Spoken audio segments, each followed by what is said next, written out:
এই যে সমস্ত মেয়েরা ধরো হাজব্যান্ডের সাথে অনেক ঝগড়া করলে তো কিছুক্ষণ পরেই তোমার বাড়িতে জানিয়ে দাও, মা আমাকে না এরকম এরকম বলেছে।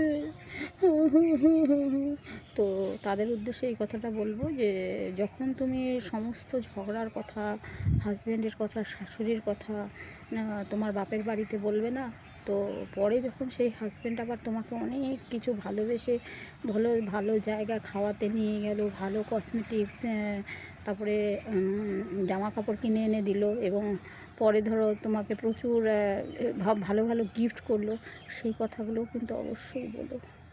না হলে না ওরা ভাববে কি আমার মেয়েকে মনে হয় এরা শুধু জ্বালাতনই করে, ওরা তো ওইটাই শুধু শুনতে পাচ্ছে, তোমার যে ভালোবাসা, ওরা যে ভালোবাসছে, তোমার হাজব্যান্ড যে তোমাকে এত ভালোবাসছে, সেগুলো কিন্তু তারা দেখছে না চোখে।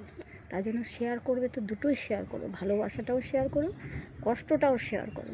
নাহলে না বাবা মা তো কেঁদে কেঁদে বলো আমার মেয়েকে মনে সব সময় এরা জ্বালাতন করে, ওরা কিন্তু সেটা তো দেখছে না যে আমার মেয়েকে ওরা কতটা ভালোবাসে।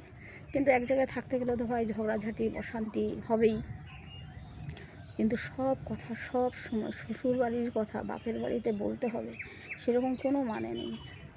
আর যদি বলো তাহলে এইগুলো অবশ্যই বলো, এটাই বলতে চাই।